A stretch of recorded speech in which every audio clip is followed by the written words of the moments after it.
Hello everyone. I feel like I'm shooting this video guerrilla style because I usually have like a ring light, and I don't always use the ring light, but it's got a stand on it that I put my phone on. But I smashed that the other day when I was having a tantrum, so need to buy a new one. So in the meantime, it's on a light bulb box propped up against an iPhone 6 box, which is really professional. Before I get into the video, I just want to say a massive thank you to everybody that commented on my last video, and you know, just for I didn't expect to get that response, and I was quite worried about putting a video up when I wasn't in a great mood, or when I wasn't having a great time, should I say, because I like to keep things positive on here, and you know, I want to try and kind of smash the stigma, so to speak, and let people know that autism isn't a bad thing. But you know, we all have bad times and we all have things that we struggle with, and I'm an honest person and I just want to be genuine and kind of show all those different facets of autism. And yeah, so thank you very much for everything that everybody said. I really appreciate it, and I appreciate the support that you've given my channel since I started it. You know, I've only got a modest following, but quality over quantity, you know what I mean? I really appreciate everything. And you know, you guys say that my videos help you, but what you don't realise is you guys help me. And you know, I'm going to try and upload more frequently and just keep at it, because I love doing this and I love this community. And yeah, so thank you. Right, so today I'm going to talk about, by the way, I am feeling better than yesterday in the last few days. You can probably tell I'm not 100% still, and I don't think I will be for well, I don't know how long it'll be, but gotta keep on keeping on, aren't you? So today's video is about food and Asperger's and autism, because there are various different links between, you know, what we put in our bodies and how that affects our symptoms of Asperger's and autism, and also ADHD and ADD as well. I have ADD, and I'll talk a bit about how my diet has impacted my ADD as well. So, and as always, this is just based on my personal experience. I'm not a nutritionist, I'm not a doctor, you know, but I'm just going off personal experience. So before, when was it? Well, like a few years ago, I just used to eat anything. I ate a lot of processed food, I ate a lot of sugary food, I ate a lot of meat, I ate a lot of dairy, you know, and I had IBS as well. And I didn't put two and two together and think, actually, you know, the food that I'm eating may be linked to the fact that my digestive system is playing up all the time. I just thought that that's something that I had, and I just had to live with, do you know what I mean? And yeah, for the first 24 or 25 years of my life, I struggled a lot with my mental health. I've struggled a lot with my concentration. I mean, things aren't great right now, obviously, because everybody goes through bad patches. You know, it's life, you know, stuff happens, it knocks you on your arse, but you have to get back up again, don't you? But these days, the regularity of me having breakdowns and meltdowns and, you know, like not being able to cope with anything, it's a lot fewer and far between, if you get what I mean. I find it a lot easier to cope with changes and, you know, just things that happen in daily life that we can't help. But for people like us, it's like, oh my God. And I think, genuinely, I think a lot of that is down to diet and the fact that I started exercising. So, you know. So, and I don't want this to turn into like a debate. Well, I love a debate, but I don't want it to turn into an argument in the comment section about, you know, meat eaters versus vegans and all that. Like, please don't. You know, I'm feeling a bit delicate and I don't really want arguing and, you know, people slagging each other off and that if we can help it. So, you know, forgetting about animal rights and, you know, the environmental issues and all that kind of stuff, I'm just talking about how food impacts Asperger's and autism and ADHD and ADD. So, 4.5 years ago, I went vegan. Dun, dun, dun. Don't stop watching yet, please hear me out. And I basically went cold turkey on everything that I used to eat before. You know, I used to eat a lot of, like, you know, that cheap nasty ham. I used to eat a lot of that. Prawn sandwiches, chocolate. I mean, I still eat chocolate now, but I'm talking about like Galaxy chocolate, milk chocolate and all that. Sweets. Just crap. Absolute McDonald's and all that. You know, I basically went from one extreme to the other because I watched a few documentaries and stuff and I was like, oh, bloody hell, you know, I didn't know all this and it's just horrible and I can't continue with it. And this is even before I kind of knew the extent of like the health benefits and all that kind of stuff. So I basically went from eating all that kind of stuff and not exercising or anything to eating a whole foods plant-based diet. And I mean, there is a difference between a vegan diet and a whole foods plant-based diet. You know, a vegan diet can mean you could live off vegan Ben & Jerry's, you could live off vegan pizza and vegan chicken nuggets, but would you get all the nutrients in?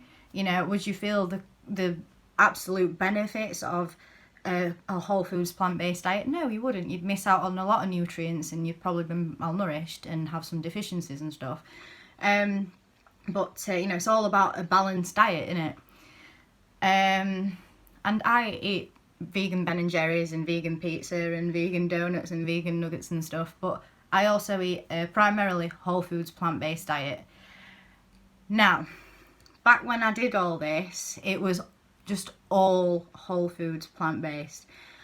And a few weeks in, only a couple of weeks in actually, I noticed such a massive difference in my outlook on life, you know, the clarity in my head, because I'd have brain fog and stuff like that before, and, you know, I'd just feel really fatigued. And, you know, a couple of weeks in, that went away, and I felt like I had so much energy, I didn't know what to do with it. Do you know what I mean? I felt like I was born again, even though that sounds really cheesy. But I also noticed as well that my concentration went up. You know, I could concentrate on things for longer and I could multitask a bit, you know, and I was able to focus on things and really kind of apply myself, whereas before I had the intelligence and I had the ideas and stuff, but I wouldn't be able to apply myself, and it was really frustrating. Now, I'm not saying that I've not got ADD anymore, but I'm saying that, you know, a lot of the symptoms have been alleviated, you know, and the frustration and the anxiety and stuff that comes with it. Anxiety is a big one, but I'll get onto that later in the video. That was just alleviated so much that I felt like a brand new person. I felt like, why haven't I done this before? Do you know what I mean? Now, another thing, and I didn't even think of this till the other day actually, that it could be linked to my autism, but, you know, me having IBS and just a lot of trouble with my digestive system, that got in the way of my life massively. you know, and sometimes it was embarrassing, you know. Anybody that's had the same condition will say the same thing. It's not a nice condition to have, and it just gets in the way of a lot of things, and it can just creep up on you and surprise you in the worst way possible. But yeah, I think it was like, I'd say about a couple of months in, my digestion was so much calmer. I wasn't getting spasms, I wasn't getting diarrhea and constipation. Sorry, too much information, I know, but I'm just being honest. Things had calmed down so much that, you know, I felt so much lighter. I felt like, you know, I wasn't going to be worried about having stomachache halfway through the day, or having to go to the toilet and, you know, all this kind of stuff, or not being able to go to the toilet or anything. And yeah, it was just a complete transformation. Now, I do still eat foods that would be considered inflammatory, you know, like gluten-based foods like bread and cakes and stuff like that, but I don't really eat a lot of that stuff because I do like to try and keep as healthy as possible, because I know that I'm going to perform at my optimum, you know, if I do that. But everybody likes treats now and then, don't they? So, and we can't deny ourselves treats. And I love baking. So, the next thing I noticed, and this is a big one, is my anxiety. I mean, I've taken anxiety medication, I've taken propranolol, I've taken diazepam, you know, and antidepressants and everything. And nothing worked as much as eating a whole foods plant-based diet. And I'm not going to say that it was easy, because it wasn't. It was 4.5 years ago. I didn't know any other vegans. I didn't know what I was doing. All I knew is I wanted to do it, and I really wanted to do it, and I was going to do it, and I did it, and I'm still doing it now. You know, I don't regret a minute of it. I just wish that I'd done it sooner. But yeah, I just felt like I'd transformed from this really anxious, really you know, impulsive with my ADD and stuff, and just all over the place kind of person, into a much more grounded and calm and happier person, you know. And for somebody that hasn't like researched any of this or whatever, it might seem like I'm trying to push something on somebody or whatever, but I'm not. It's just it's been a massive change for me. And you know, whenever I go back to eating a completely whole foods plant-based diet, like, I am performing at my optimum, and I do feel the best I've ever felt. And you know, it's much easier to manage my weight, my skin's perfectly clear, my eyes are clear, you know, I'm glowing. But yeah, I would recommend it to anybody. And you know, I have a strict routine. God, I'm sweating, it's so hot. Oh, sweaty moustache. Yeah, I had a strict routine with my food. Like, that was a big part of my routine. I can eat the same thing every day without fail. And so it was really hard to like break that routine and start a new one with new foods, like some of which I'd never even heard of before. Nothing fancy or anything, it's just I'd not eaten a lot of real food before, you know. Growing up, it was, you know, convenience food, and like kidney and liver stew and gammon and, what was it called? Bubble and squeak. So, you know, I didn't really have a wide knowledge of different foods, and I didn't know how to cook either, which made it even harder. So, you know, changing all that round, obviously we're not very good with change, especially when it comes to our routines, was a massive thing for me that I had to overcome.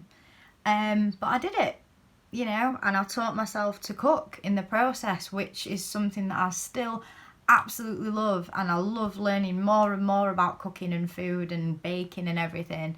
and I love cooking for other people, and it's just a passion of mine now. Do you know what I mean?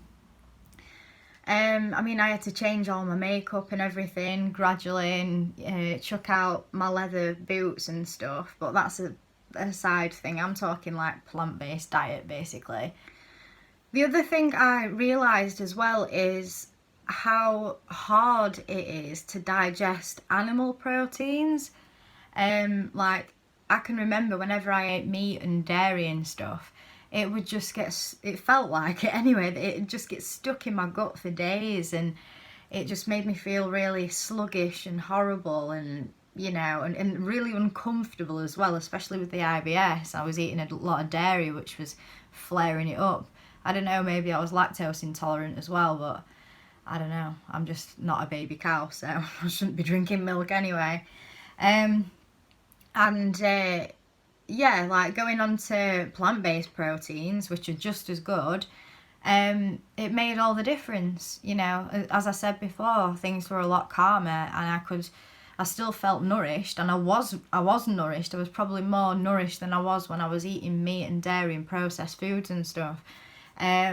But the change was just incredible, So I've got a list of foods, just a small selection of foods. There's a lot more out there than what I'm about to tell you, but these are foods that alleviate a lot of autism symptoms.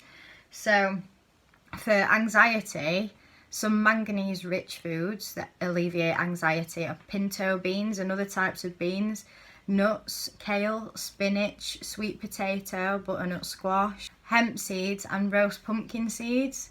Now, this might sound really boring, but when you make an absolutely bad boy Buddha bowl, or a really colourful salad with all these different elements of, you've got your proteins, you've got your carbs, you've got your fats, and just a bunch of tastiness. You should see the kind of things that people cook these days. It's just visually stunning, and it's really, really tasty. Now, a lot of people say that you can't get enough iron on a plant-based diet, but that's not true, because there's foods like lentils, blackstrap molasses, spinach, chickpeas, tahini, dried fruit, nuts, seeds, tofu, chickpeas, beans, spirulina, which is also really high in protein. You can just sprinkle it in smoothies and stuff like that, or pasta sauces even. The list is never ending, and that's really good for brain function, iron. So casein is really bad for your gut, and it is an inflammatory food. So casein is found in dairy, and casein is what makes dairy, particularly cheese, so addictive. Like, a lot of people have a hard time giving up cheese when they want to go plant-based because of the casein. It sends off a signal in your brain which makes you want to eat more of it. But the good news is there's a lot of plant-based alternatives out there now, and there wasn't 4.5 years ago when I did it. But these days we are literally just spoilt for choice. Then we've got folate-rich foods that are good for neural development.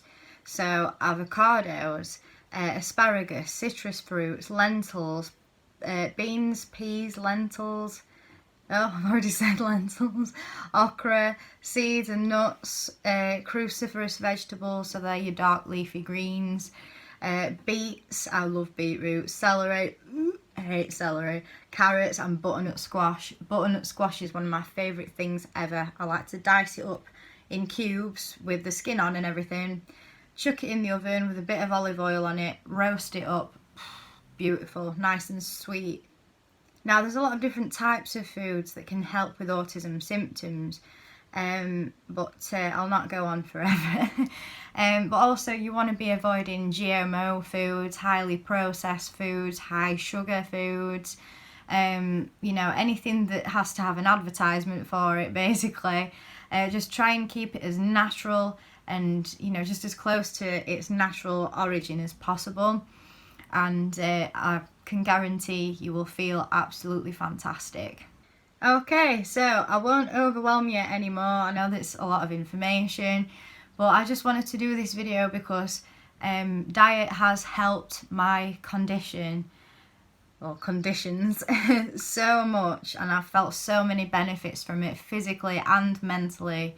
I just hope that, you know, this video will help somebody else, and you'll see the benefits too. So thank you very much for watching, and I'll see you again soon. Bye.